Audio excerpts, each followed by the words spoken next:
Okay guys, I'm back. In the last video I went over the basic materials and equipment that you need for polishing aluminum, and we had discussed this piece of aluminum that I'm fixing to polish for the Suzuki RE5.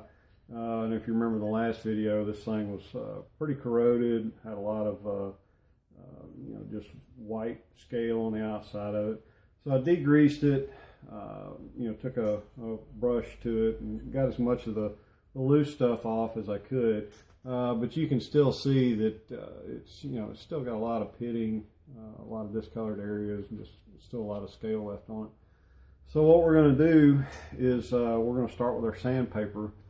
And like I said in the earlier video, I'm going to start with a 120 grit on this piece, and then just work my way through the different grits of this. And normally when I do a piece like this, I'll start with whatever grit I decide I need, and basically do everything on it that I need to get done before I move up. That way you're not having to go back and redo areas. But for the purpose of this video, I think I'm just going to work on the flat side and just show you the different things to look for as you start getting into clean aluminum, and when to progress to the next stage. And I'll also show you a little bit about the 3M bristle brush, and show you how that is effective on the corners and the hard to get areas and things like that. So I'm going to move the tripod and get a little closer to the workpiece, and so you can get a better view.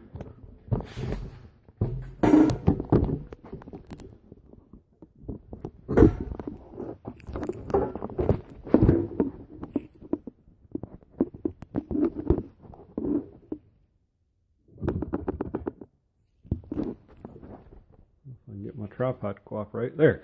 Okay. Yeah, I think that's good. So anyway, we'll get started on the sanding. And all this paper that I use is wet dry, and it's just good to use it as a wet paper.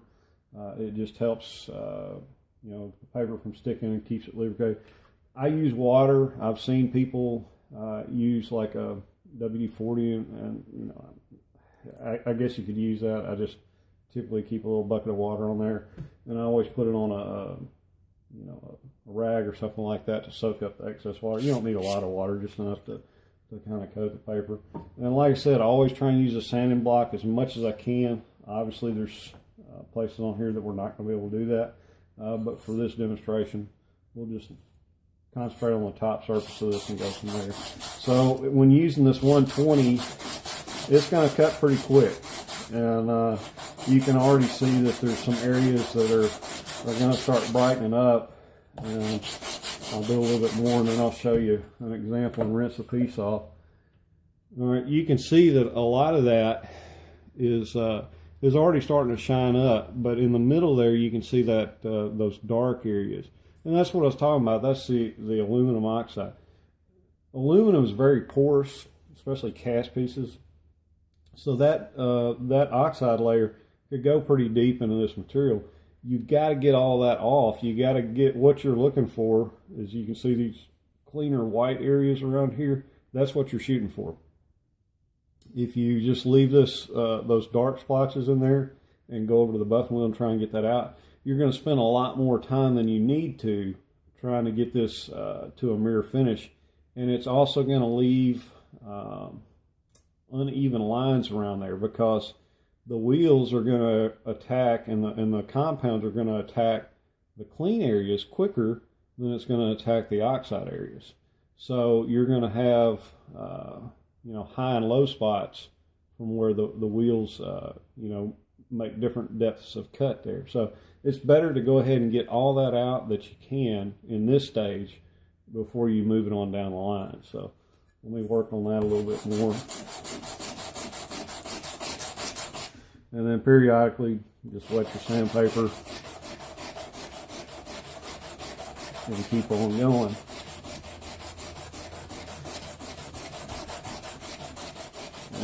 And just a very small amount of time, you can see that now quite a bit of that surface is what we're looking for, that clean, kind of white looking aluminum. And we've still got some discolored areas, there and in the middle and everything. And so we're just going to keep going until we get that all the way past that point. And, you know, it looks like we're doing a lot of sanding on this part, taking off a lot of metal, but really you're not, especially with using this 120.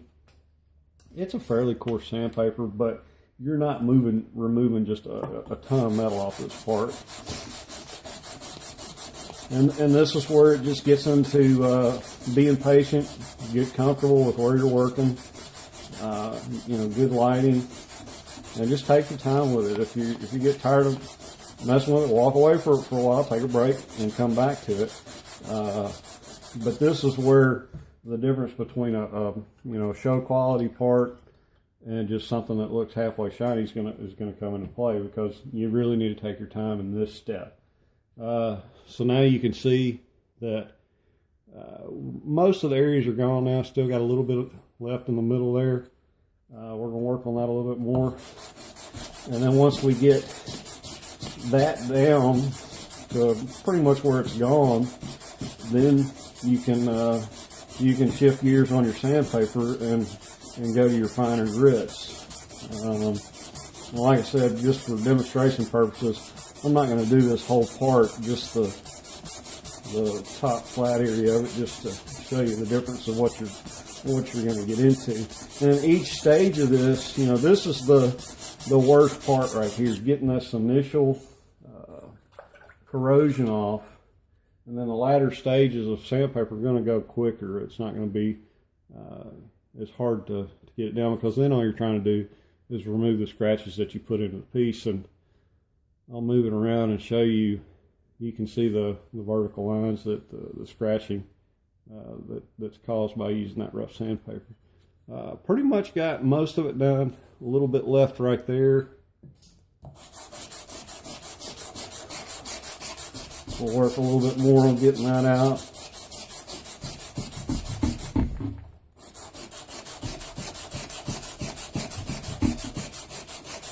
Like I said, just every once in a while, just re-wet your sandpaper or rinse the piece off and kind of gauge where you're at. This piece is actually coming out pretty good. You know, it's funny, you just by looking at it, it was so rough and pitted, you're like, man, this is just never going to clean up. But usually it doesn't take very much, and you're back down to clean metal. Like I said in the first video, every piece of aluminum is going to be different. You know, there's no telling what kind of alloys that they've put in there. You know, you can run into some real crummy it's really not even aluminum, it's just pot metal. And that stuff, you'll never really get a good shine on it. Magnesium is different. It'll leave a different finish. And then you have everything in between, just whatever blends of metals they put in there. But you can see that about 90% of it is cleaned up. You still got a little bit of rough area there. We'll do a little more sanding on that, and then we'll move up to the next grade of sandpaper.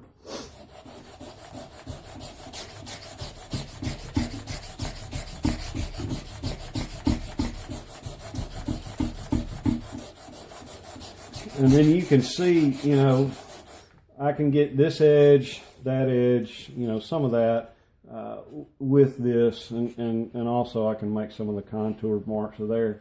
But, you know, sanding this with a block is obviously not feasible. Tripod messed up there. Sanding this part with a block is just not going to be feasible.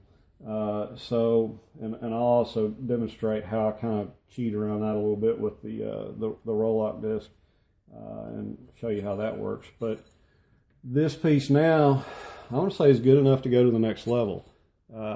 Slight just discoloration there, but I think with the next grit of sandpaper, we should be able to get the rest of that out.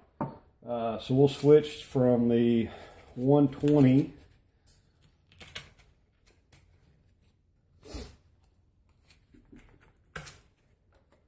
to our next grit, which is 240. And we'll load that up and see what a difference that makes on our part.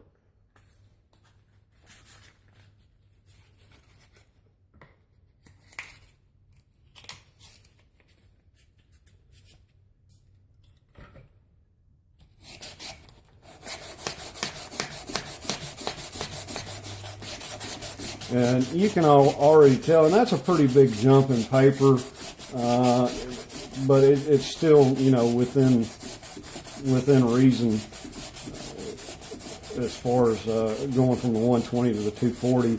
But you can just tell in the feel of the paper going against the aluminum that there's, you know, it's a finer grit. But you can tell that the scratch marks are getting smaller. And I think the remainder of that oxidized area is pretty much gone at this point. Yeah, you can kind of tell it's still got a little bit of discoloration there. Actually, I would probably should have continued a little bit more with the 120 just to make sure that that was completely gone. I'll just go a little bit more with this.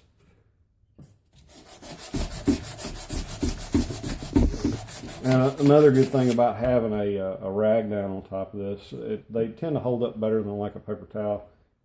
It keeps your work from sliding all over the place if you're on a slick surface. And it also helps absorb the water. If you notice, I mean, this thing's not just drenched with water. It's just a little bit just to keep the paper from gumming up and sticking, and just helps lubricate the workpiece. And it causes that kind of slurry, which keeps the abrasive on the workpiece and helps the sandpaper do its cutting action.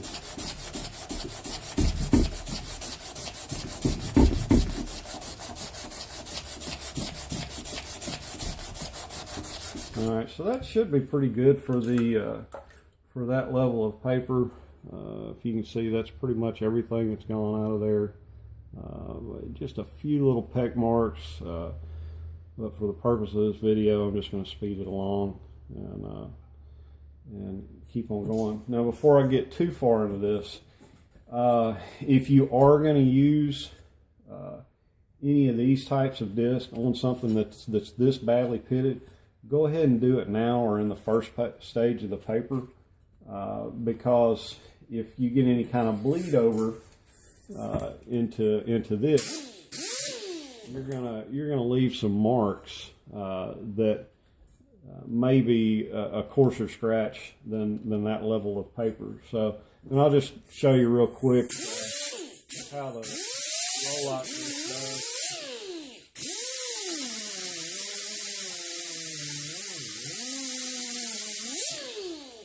And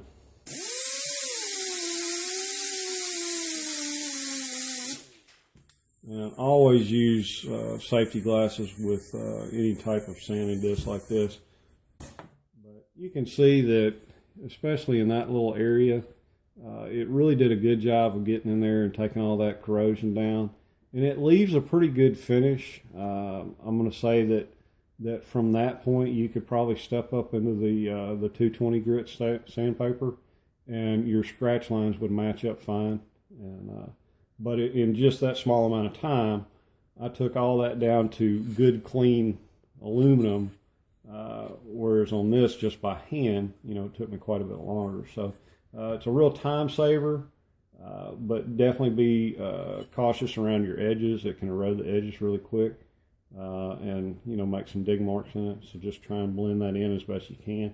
Come back with some pan paper and just kind of blend in any tool marks that you left behind. So from that point, I'll smooth that little area out that we did there. Give it a quick rinse. And then we'll switch to the next level of paper. And as we go, you're getting a better and better finish on this as far as the depth of the scratches. All right, so we just finished up with a 240 there.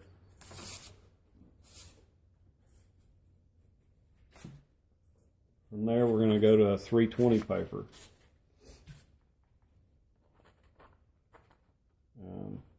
Like I said earlier, the bulk of this stuff can be done by hand. You don't have to have the expensive tools to do this. I mean, every bit of this thing I could technically do by just either by using it by hand or with a block, and it's just going to take a little bit more time.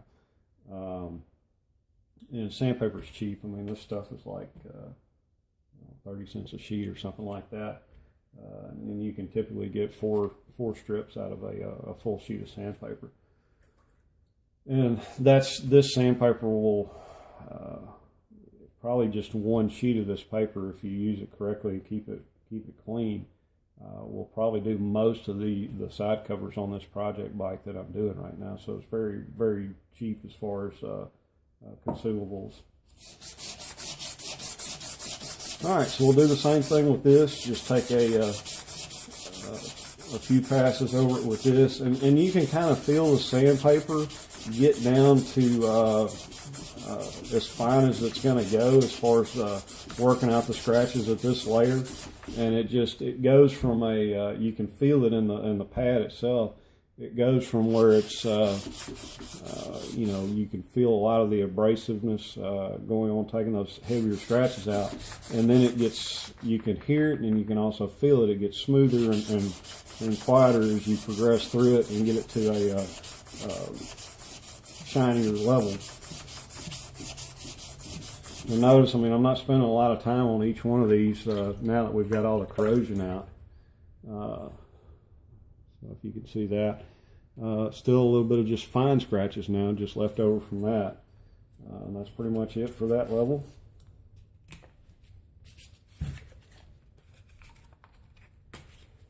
And that was 320. So the next level is going to be 360.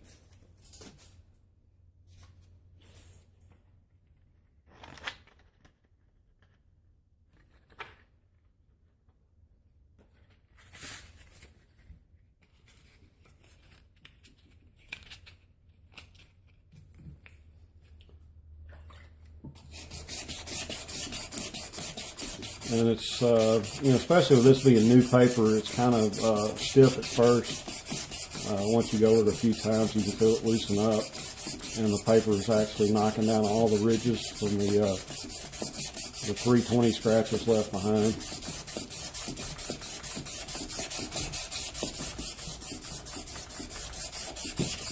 And that's pretty much good for that. Like I said, just a few passes over that takes care of it. You can tell that the scratches are getting finer and finer as we go. So we'll swap that out.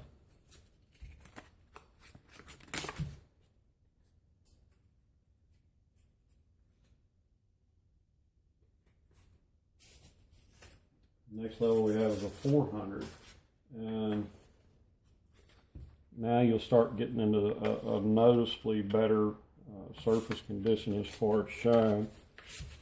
It's still not going to have a polished look, but at this point you get more like a brushed finish.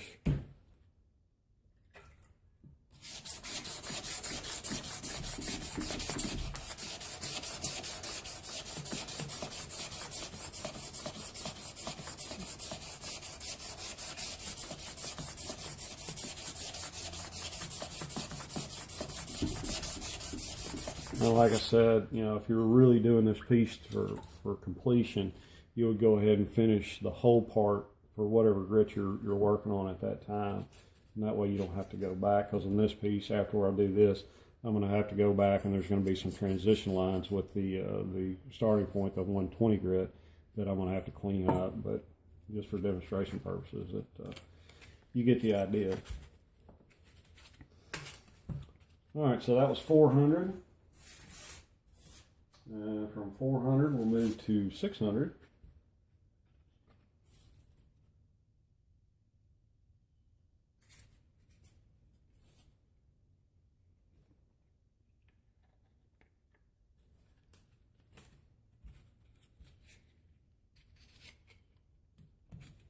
As I said in the last video, for me, this is going to be the final stage. There's nothing wrong with carrying it on, going to 800, 1,000, 1,500, up to 2,000, 20, whatever. As far as you want to go with it, it's fine. It's just, to me, it's an unnecessary step, because I think the polishing wheels and the rouge will take over at that point. And, we'll give it a few passes with that.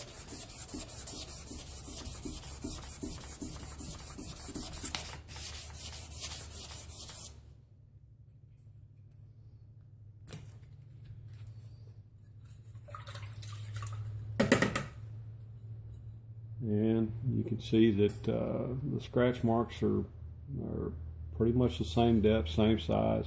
And that's finished it up with 600 grit. From there, we're pretty much ready for the wheel. On a piece like this, I'll probably start out, I may not even do an emery compound on something like that. I may start out with the Tripoli compound and go from there.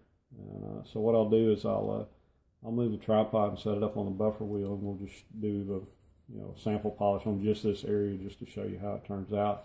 And I may even do a really this piece is too rough for that, but I can show you what the emery compound will do with the Sissel wheel on something as coarse as this, and that's also maybe show you a common misstep of just trying to go straight to the wheels and get something this rough out, and I'll show you what it does and why this is a better way to go. So that'll be in the next video.